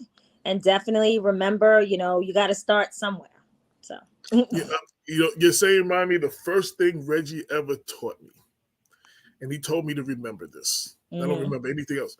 There are no permanent friends, no permanent enemies in politics, only permanent interests. Right. So, like, he actually told me that, like, you know, and that's when I was being very critical of Ernie at the time. You know, me and Ernie have been cool since then. And, you know, the party basically wasn't really feeling me because we were holding people to the fire. You know, sometimes there's rocky beginnings, you know, we all have each other, and sometimes everyone's perspective. Like, I think sometimes the problem that we experience, whether it's in politics or, you know, even relative to anything, and it's just that sometimes people take word of mouth without really introducing themselves and really getting to know a person, because who a person is or what their public image is or who they appear to be or what people have built them up to be is not always who they are. And I think you can attest to that, because for a lot of things that you saw in the news or how he might have been portrayed when you were sitting in Maggie's or the AC or the Lodge or wherever you might have ran into him at, and for those quiet places, you just know that he was just a genuine Southern gentleman who worked hard and always just wanted the best for the people in his city and the county, you know, and that's what he really embraced. And he really wanted people to really just see that, you know. Someone said it best. I think one of the quotes someone said is, you know, he said, let the work speak for me, you know, let the work speak for itself. So, you know, whether you agreed with them, disagreed with them, loved them, hated them, you know, and let's not, you know, we don't want to pretend, because people like to say, oh, when someone's gone, oh, they were just all this and everyone loved them. Well, we all know that wasn't the case, because nobody loves everybody. But, you know, he was a great gentleman. You know, he was honest, and ultimately he really wanted the best, and he wanted to move us all forward, you know, as Black people, and to ensure that everything, we were reflective and represented in all parts of whether it was government or the politics, the judiciary. And, you know, that's a legacy that, you know, we all should hope to just, you know, eventually someday emulate, you know, and in our own right. So, and you know, it was important for Damon and I, while we did celebrate his life, not try to rewrite history. I talked about, you know, me and him, you know, going back and forth and verbally sparring, and, you know, we talked about, because that was part of our relationship. You know what I'm saying? But, you know, like, I got to know him and appreciate him through that, though. I got to learn a lot through that, though. And talking about learning, we always try to teach, you know, use the show as a teaching moment, because civics is definitely something that we lack in our community. So I want you to break down for the people, what exactly is the Board of Elections? What does it do? What is the purpose of it? I mean, you know, because when I see people complain about certain things, they complain about things as a party thing, not a Board of Election thing. Right, yeah. And then some people are complaining about a Board of Election thing, but they're complaining at the party, you know, so I want to, you know. Right, okay. Okay, well, the Board of Elections, like I said, is a bipartisan board where people can come to register to vote, change their address, and then we're responsible for the conduct of elections, conducting fair and open elections and ensuring that no voters are disenfranchised throughout the county. So pretty much just to start now, some of you may not be aware that 16 and 17-year-olds can pre-register to vote, which is great because now you don't have to jump on your kid when they're 18. You can jump on them when they're 16 and say, hey, go fill out this form. And the minute you turn 18, you have the right to vote. We are responsible for opening up the polls, administering the polls, recruiting the election workers at the polls, ensuring that we have accessible polling sites that are open, that where there's available parking, easy transportation, easy access, and handicap accessibility. Then after those elections are done, on election, we open up the polls at 5 a.m. We close the polls at 9 p.m. However, we are generally working to close and ensure we get all those results by usually way into the wee hours of the morning. Literally, I can get home at 3 a.m. on election night. After that, after the polls are closed, we then calculate and tabulate all the election results, including the results that were from the voting machines, as well as if you chose to vote by mail and use your absentee ballot, or if for some reason you weren't in the election book or you moved and you weren't able to vote on the machine, you'll use an affidavit ballot, which can also be using to change your address or updating some other voter information that you have. After that, we're responsible for certifying those results. And then that is how we determine who are the winner of those elections. And ultimately, those become your elected officials. And then we send them out a certificate. Sometimes, as you know, those elections don't go as smoothly as we want. So there are extensive court cases where we have to review all the ballots. And now we have the fun of if an election is certified and the winner has won by 20 votes or less, then we have to do a manual recount. And I'm sure you all heard that for the seat, one of the last seats last year for the Mount Vernon City Council race, we had to do a manual recount. So therefore, we had to go back, and our bipartisan team of Democratic and Republican staff members had to literally hand count every single ballot, paper ballot, to confirm the election results. And the only results that slightly changed were some ballots that may not have been read originally by the machines. Let's see, what else did we do at the Board of Elections? Oh, before you can get on the ballot, you have to run what we call petitions. And the Board of Elections helps kind of give candidates information in regards to running, the sample forms that are needed. We tell them how many signatures were required, the dates those need to be filed. If anyone wants to object to those petitions, we give them directions on how to do that. They're able to do that. We review the petitions and determine if they're valid or not. If there's more than one candidate for an election office, let's say if there's one assembly seat, and then there's two candidates, if those petitions are declared valid, there'll be what there's called a primary election, and that is now held in June. And this year, the primary election will be June 28th. And we already know that we're probably going to have some primaries locally, and then in our state offices, as we have a lot of Democratic and other party candidates running throughout the county and the state of New York. So you should plan to go to the polls, whether it be on election day or for early voting, which is 9 days before that. And early voting is where you can go to any of the 23 election sites in the county of Westchester and cast your ballot, so you wouldn't have to wait all the way until June 28th to begin to vote. And that kind of sums up what the Board of Elections does. And if anyone's ever interested in having us come visit, whether it be their school or their organization or getting on any forums, I've been on the NAACP and Peekskill last year to explain voting and any questions relative to that, then I'm always open to do that. So that's a little summary of what we do at the Board of Elections. And despite what people think, we are open all year round. I think that's very important. And I think we need to, I'm going to make sure when I edit the video, I'm going to edit your part of the interview just so people can watch just that. And I want to share that. I wanted to get that out there because we need to share that. And I worked with I hadn't really worked with campaigns, and I worked with Richard Thomas' campaign in 2015, and I learned a lot. But what I, good and bad. But what I learned, like how many people really don't know. Like they don't really know their rights. They don't know what they can do. Those fellas didn't know they could vote if they were off probation. You know what I'm saying? Like there was just people that I registered. I had registered 205 people that year, and it was just like people were like, "Oh, I can't register because I got a felon," and I'm like, they didn't know that you, unlike states like Florida where you need a governor pardon, like the only way you can vote, like you can vote, and now I think they can vote. Even now they can vote even if they're on probation, I believe. Felonies. We've definitely, they've expanded the rules to ensure that more people still have their right to vote and it's not taken away from them while they're serving their time or figuring out any kind of those those charges, we'll just say. I think that's definitely great. We definitely have put that new information on our website. It's reflective on the new voter form. If anyone has any questions about that or, wants me to come and explain that a little bit more, I can get the full information on that on a future show as we get closer, maybe to primary time and stuff like that. We can come, if you like, we can come talk again about that and how to vote and stuff like that. So you just let me know. No, absolutely.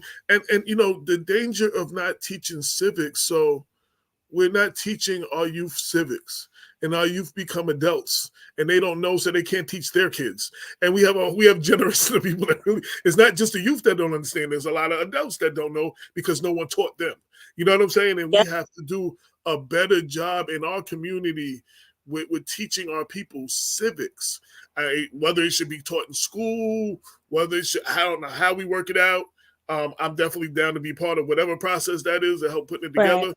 But I've been championing, we need to teach civics. We need civic training and I mean from our seniors down to our youth. I mean all the way around, and I try to get information. I try to get information from people every time we do one of these, and hopefully someone, even if they're not watching live, they can watch this video later, and someone will learn something that they didn't know. So that's always great. I think if we can teach something and something that we do every day, then we definitely accomplish something. And, I'm always definitely eager to be a part of that process, particularly where elections are related, because you're right. A lot of people have no idea. Like I said, they think we're not open all year round. They think we just open up right before election day, which wouldn't be possible because you have to maintain the voter database. So people are registering every day, whether in person or through the mail or at the DMV, electronically, then obviously someone has to be there to maintain those records and check them and confirm that they're all up to date. So here's an interesting question that came to me when you was talking earlier, and I forgot now, I just remembered. So we saw what happened on the national level with the storming of the Capitol to stop the election, to not certify, the new election, the new president as the winner. And, even though Westchester is a heavily Democratic, has somewhat dominance, in the county, it just made me wonder. And now that I have you on, I can ask you, because I've never got a chance to ask Reggie, do we have things in place locally and countywide to stop something from that? Because like when you see things, and all politics are local, we have some local people from Westchester there. You know what I'm saying? And this mood is going around the country, so let's not be fooled that it can't happen here. I think that after all of that, all the county elements, the county executive, the legislators, and things like that, there were things kind of reviewed in case there was a hostile sort of riot, takeover, sort of like January 6th that occurred with the, we'll call it the Trump revolution. In order to not certify the election results. I know, like I said, everyone was 100% on guard. They raised all the alarms, and I'm sure that while I've been shared, obviously, again, as we get probably back into a presidential race very shortly, which seems crazy, right? Because we're already talking about the next presidential race. I'm sure that there'll be a lot of meetings in regards to discuss contingency plans and things relative to any sort of violence erupting here locally. We'll obviously share that as we get closer in regards to how that may obviously be handled. But that is definitely talks behind the scenes, and we're all very aware that anything that happened nationally can definitely happen here. And that's why we're all on guard in regards to our cyber and our internet, right, security and stuff with everything going on and Russia and Ukraine and that war that's breaking out that is definitely affecting us here, and hopefully won't further affect us to where we have to fully get involved and end up, in World War III, basically. I'm glad you said that, and the reason I asked, and it wasn't just the presidential. I mean, they started storming governor mansions, and like it started being local. You know what I'm saying? So it's just like, wow, the Democrats kind of have a little dominance right now. That I always tell people, don't think it can't happen. And no, absolutely not. We gotta be prepared. Yes, and like I said, I would rest assured that, like I said, from the governor on down to our senators, Majority Leader Andrew Stewart Cousins, and in the assembly, I'm sure that they all are working on like some contingency plans going forward, because obviously that's something we hadn't seen before, and once it happens once, we know it can happen again. So I'm sure that they're really prepping themselves for any sort of antics that occur in that respect, and hopefully we won't have to experience that or defend ourselves against that, but I'm sure we'll be definitely prepared. And I say this not to alarm people, but it makes people uncomfortable. When you see things like that, sometimes that's a trial run for the real thing. Like in 9/11, before 9/11, with 93, they tried a van or something in the garage area, or whatever. It didn't work. Then I think they tried something else and that didn't work, and then they tried the plane thing. Like, yep. So while those people, they saw what worked and what didn't work, and I'm sure they're adjusting, and we need to be alert. Like it's not over. Like, you know what I'm saying? So yes, you're 100% accurate. We have to, stay woke. We have to stay woke at all times, right? Because you just don't know what's coming down the pike, and we're absolutely definitely in some kind of revolution, and we have to be prepared in order to defend our democracy and our voting rights and our elections. And we're all going to do our best to do that. Like I said, stay woke, make sure your cybersecurity and internet security is up and no one's trying to hack you or do anything. No, we had a nasty hack a few months ago. Okay. We were down for over a week, and we had to invest in a more powerful security package. Yes. Yeah, we were. Yeah, somebody hit us with like 1 billion pieces of malware is the best way I can. Yes. So they overwhelmed the system so much that the server had to disconnect us from the server, or was going to take down the server. Take down everything. Yeah. So So we had to go through all kinds of cleaning and all kinds. Yeah, that actually happened within the last 4 months or so. Yeah. And you're not the only organization or group that's happening to. And I think that is a test run, and that's basically encouraging and forcing all of us to increase our security levels to the highest, which obviously is going to help these security companies, because we're going to pay them a lot of money to ensure that we're protected, but it's absolutely an investment that's needed. Right. That we'll definitely need to ensure going forward. So we got to stay woke, stay alert, and stay active to ensure all of our rights going forward. So bringing it back locally somewhat. So this year, the major thing is our state races. Is that correct? Our state senate, our assembly, our Congress, our Congress, and our U.S. senators. Yeah. So I want people to be, it is very important to pay attention to who, like, we don't always pay attention to who the congressman is. Correct. And we don't understand why our congressman is important locally. Like, we don't understand, like, they go to they go up there to represent us locally. And we don't understand. Yes. Yeah. Like I said, this year is about the governor's race, the lieutenant governor, the attorney general. Then we go on to our congressional races, thus our House representatives that go down to Washington as well.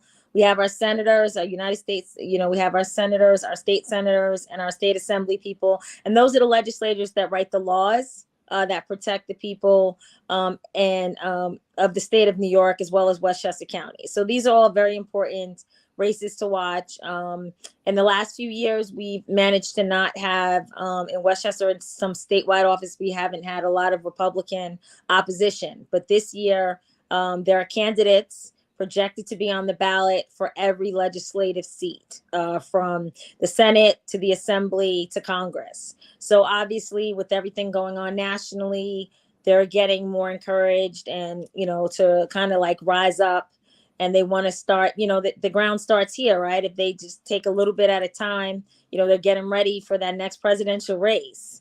So everyone has to be on their guard. Remember, these are the midterm elections. They're very important.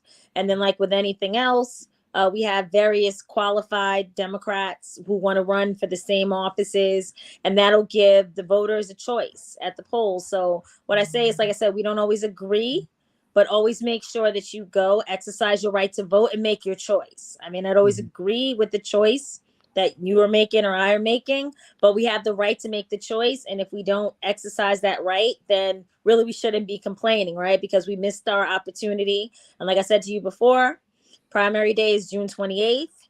Right now, a lot of people are petitioning, which for those of you who don't understand, that means they're going out and getting signatures for people to qualify for the ballot. And that'll be by early May.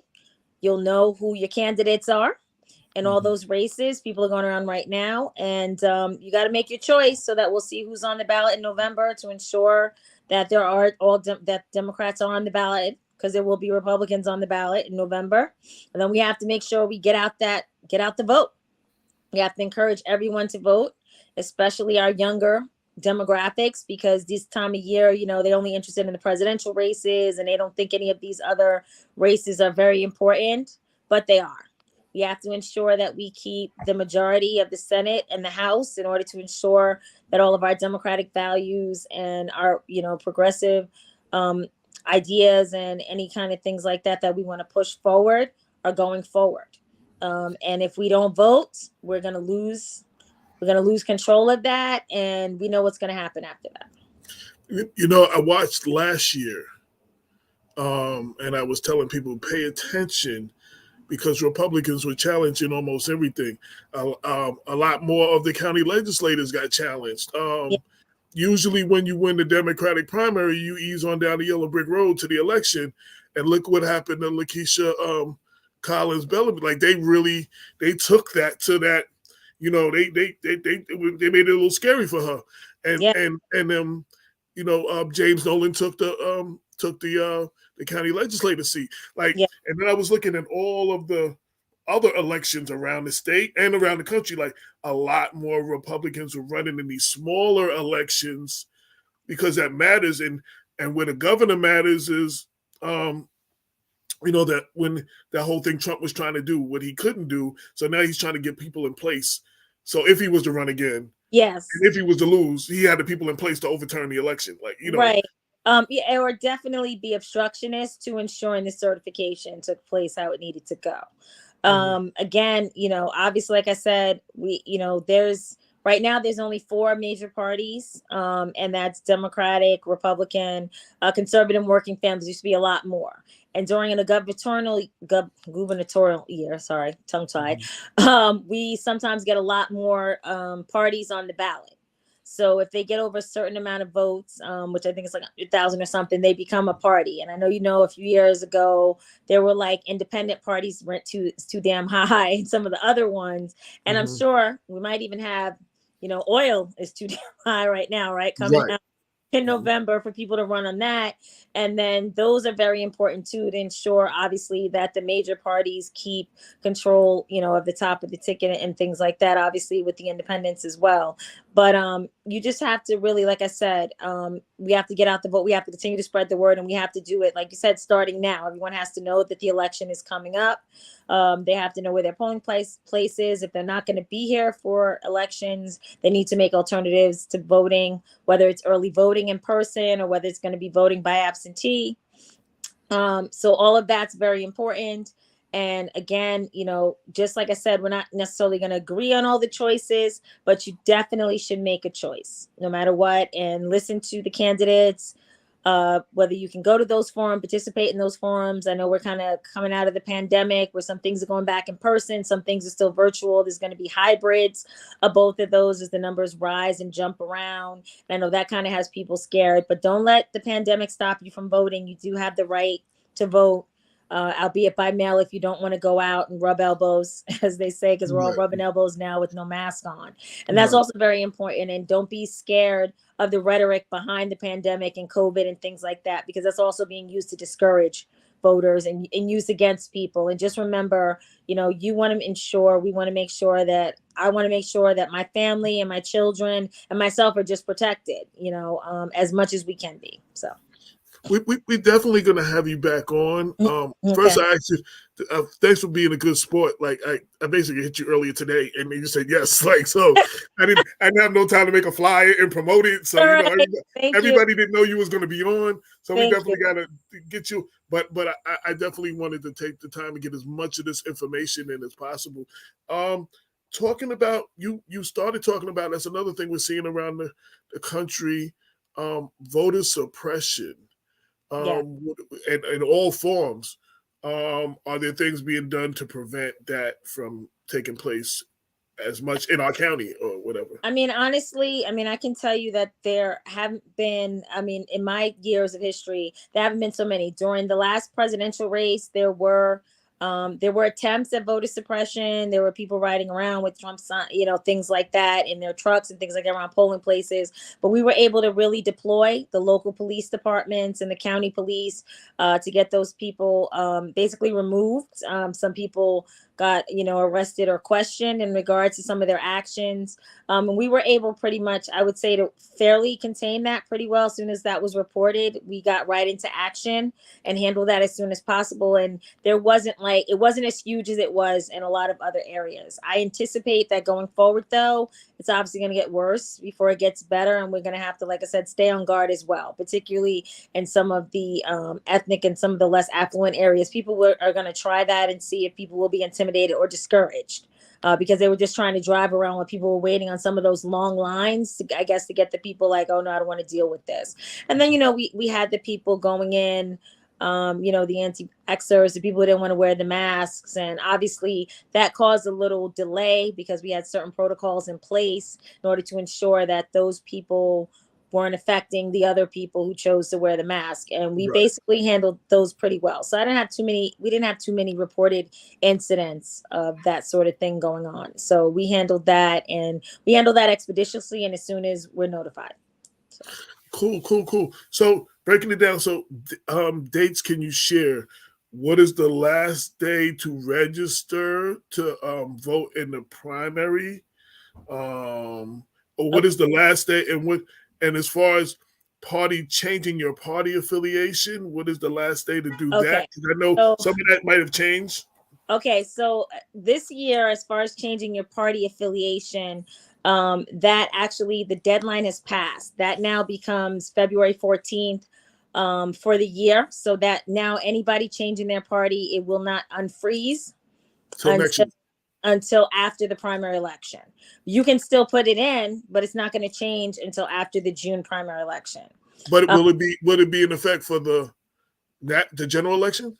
Yes, it will become effective in the general election, but as a lot of people may not be aware, you don't have to be registered in any party in the general. Right. Okay, as far as the specific deadline for the primary, I'm not 100% sure, so don't worry, I didn't have that for you. I'll share that, but the election is June 28th. So hold on one second. As you said, you did ask me last minute, so give me a second. No, absolutely last minute. Because we talked and you were like, yeah, and then I said, did you watch the show? You said, yeah. And then I hit you this afternoon. Can you come on? you said yeah. And I was so happy that you said yes. And I was like, it's a quiet day. Give me 1 minute. Okay. Yes. We are talking to the new Westchester County Board of Election Commissioner Taejon Nelson. She is the first Black female to serve in that position, and she is filling the position that was held by Reggie Lafayette for a long time. Okay, so here we are. So the registration deadline for the June primary election, hold on, is going to be, there's so many dates. It's going to be June 3rd. Okay. June 3rd is the last day to register in person to be eligible to vote in the primary election this year. Okay. You're going to need to postmark that application, and we're going to have to receive it by June 8th. Now, here's something I will say, and we didn't touch on this. Due to the ever-growing difficulties with some of the mail processing, as we know, with the Postal Service, if you are registering to vote by mail, you should get that application in way before the last day, because like I said, we need to get it by the 8th.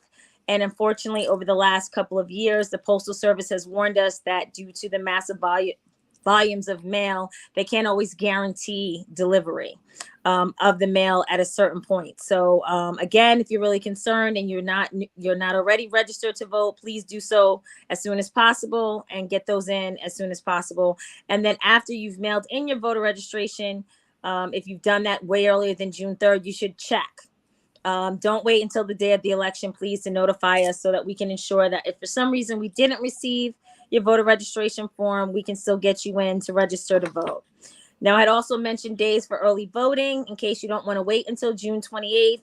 And that's going to be June 18th through the 26th, which means it starts Saturday, June 18th, and it'll go through January 26th. Okay. And you can apply in person for an absentee ballot.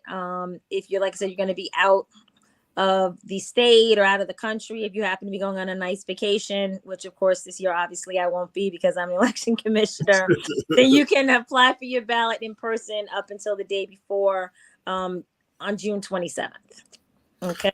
So let me ask you a question. So hypothetically, I'm going out of town. Yes. I get my absentee ballot. Right. I know I heard stories about before Trump was slowing down the post office and stuff. I'm a little nervous. I want to make sure y'all get it. Can I actually bring it in before I leave town? Like to Absolutely. Bring it into the, okay. Yes, right to 25 Caropa Street, right to the counter. We clock it in right then. We'll process it. So you absolutely, as soon as you get it, you could drop it off or you can have an agent drop it off for you. And if you're unable to come, you know your friend or your mother is going to go to the polls on election day. You can give it to her and she can drop it off in her absentee ballot box that's available there too. So there'll be absentee ballot boxes at the election sites when you vote. Yes, in order for you to drop off your absentee ballot. Yes, that's correct. Like I already knew the answer to that, but I want people to know, Yes, but you can absolutely come in person to the Board of Elections, the main office at 25 Caropa Street. And then you're able to drop it off at any of the 300 plus polling sites on election day, whether it's you or someone else on your behalf. So to register, can that be done online now? What are the different ways that I can register? Well, online registration right at the present time is only available through the DMV website. So you don't have to be doing any transactions, though. There's an option to register there, and then that's actually imported into our system, and then we export the information. The only thing I will say is that when you register at the DMV, it can take a few weeks in order for that process to become active in our system. So if anyone is trying to become active right away, prove their residency, or trying to do petitioning, it's better to actually do the form, whether you download it online or get it at one of the clerk's offices or off our website, and then bring it into the office or mail it right away. Stuff like that. Like right now we have people who are trying to be eligible to carry petitions. So they're coming in and they're bringing their forms and saying, hey, when can I start collecting signatures? And you can start that day, but you want to just be in the system timely as soon as possible. So I would say to everybody, if you're not registered to vote, if you're registering, please do so as soon as possible. And to the parents and the students, hey, if you're 16 or 17, get your form in now, because the minute you turn 18, you're eligible. So no more of your mom saying, hey, you're 18, get that form. You can get it in early. So how does that work? They fill out the same form and just do it early? Yes, they do. Okay. And then we put it in the system, and there's like an automatic changeover when they turn 18. It flips for them, and then they're eligible to vote. And then they'll get that little card in the mail telling them where their polling site is. Yeah. Yes, when they turn 18, they get their own voter card in the mail. Is there anything I did not ask you that you want people to know about you, about the Board of Elections, about politics, about whatever? I think we covered mostly everything. There is a Board of Elections website, www.westchestergov.com/BOE. You can go there for forms, keep up to date with the election dates, the calendar, any sort of activities going on in the Board of Elections, how to vote by absentee, your voter registration forms in English and Spanish. There's also accessible ballot for those who have accessible readers on their computers, whether you're blind or have some sort of handicap that facilitates you needing to vote by the ballot in that manner. And again, I would say stay tuned and look out. We're trying to organize some voter education forums and things like that throughout the county and in the schools. And I'll share that with you, AJ, once those are set up, because we're just trying to ensure that everyone does know they have the right to vote, to be registered to vote, and to understand how to vote, different ways that they can vote. I tried to reach out to when they're like Mount Vernon when there was a new superintendent, when there's a new controller or new whatever. I hope that you utilize us however you need to. In other words, like if there's a message you need out to the community that you really need out, please utilize us, whether it's in an editorial or however you want. You have an open door policy if you need to come on the show to discuss something, to reach our community. Maybe we'll talk about coming back on, I guess, just before the primary, maybe and back again before the election. You know what I'm saying? And then I can promote it a little bit better, and we can put a flyer, and everybody will know you're coming on.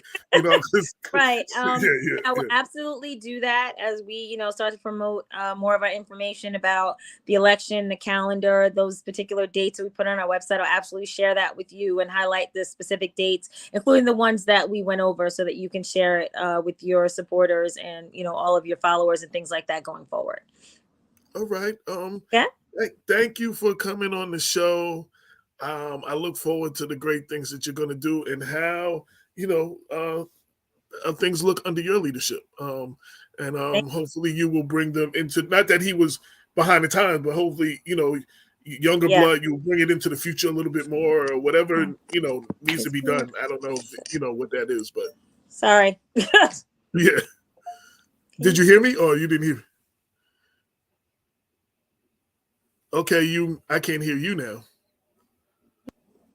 No, don't hear you. Okay, I don't know. Now I got you. I got you now. Okay. I don't know what you did. Oh, I was saying I look forward to seeing how you take the BOE into the future. I'm eager to see. And again, if you ever need me, you know how to contact me now. And you know how to contact me. Thank you. Yes. And I am so glad that we had this. Yes. Giving me my flowers now. Absolutely. So happy Women Her Story Month, and congratulations. And thank you so much. Again, I want to be clear. This was not just something that was just given to you. You are more than qualified. And I know that just from, like I said, your name I was hearing from the beginning. I didn't know the person, but I knew your name before I knew the person. And I know that you've been putting in work for a while, and I'm glad that it is transitioned to your hands. Oh, last question. So was that just to take over his current, and then you have to be selected again, or are you now for the next term, or how does that work? This is currently for his unexpired term, but I am also putting my name in for the full term, which will be in a couple of months, where the Democratic Party will basically vote again to approve the recommendation of that going forward. Okay. Thank you very much. Have a blessed weekend, blessed night, and you too. Luck. Enjoy your Sunday. Thanks for having me, AJ. No problem. Okay. Thank you. Yes. Okay. That was Taejon Nelson. She is the first African-American female, first Black female to run the Westchester County Board of Elections. She's the Board of Elections Commissioner. Wanted to give her flowers. I didn't have a chance to promote this well, again, because I asked her just like literally hours before the show, and she agreed to come on. So I will be putting this on blackwestchester.com, and I will share it. And please make sure that you share it as well, because there was a wealth of information. We have to definitely start doing better with teaching civics in our class, and hopefully someone watching will learn something that they did not know. Thank you for everybody who tuned in. You could be doing anything else, but you decide to ride with us, and we greatly appreciate it. This has been Black Westchester Presents, the People Before Politics radio show, episode 332, I believe. 332. Streaming live every Sunday from 6 to 8 on Facebook, LinkedIn, and YouTube. Next week, we will be continuing our celebrating Women's History Month, and our guest co-host will be Joanne Dunn of the Youth Shelter of Westchester. Shout to Lorraine Lopez for joining us again today, and you'll see her more on the Super Tuesdays, where we will be interviewing the candidates, so you can get a better look at the candidates and hopefully make more informed decisions at the ballot box. Until next time, peace. 22 million black victims of Americanism are waking up, and they're gaining a new political consciousness, becoming politically mature. And as they develop this political maturity, they're able to see the recent trends in these political elections. Any minority that has a block of votes that stick together is in a strategic position. Either way you go, that's who gets it. You're in a position to determine who go to the White House and who stay in the doghouse. You're the one who has that power. You and I have never seen democracy. All we've seen is hypocrisy.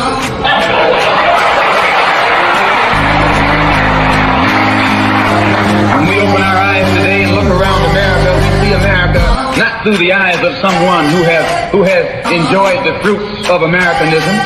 We see America through the eyes of someone who has been the victim of Americanism. We don't see any American dream. We've experienced only the American nightmare. We haven't benefited from America's democracy. We've only suffered from America's hypocrisy. And the generation that's coming up now can see it, and are not afraid to say it. And are not afraid to say it. And are not afraid to say it. And are not afraid to say it. And are not afraid to say it. And are not afraid to say it. And are not afraid to say it. And are not afraid to say it. And are not afraid to say it. And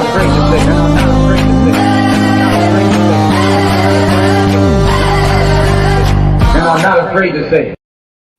And are not afraid to say it. Peace.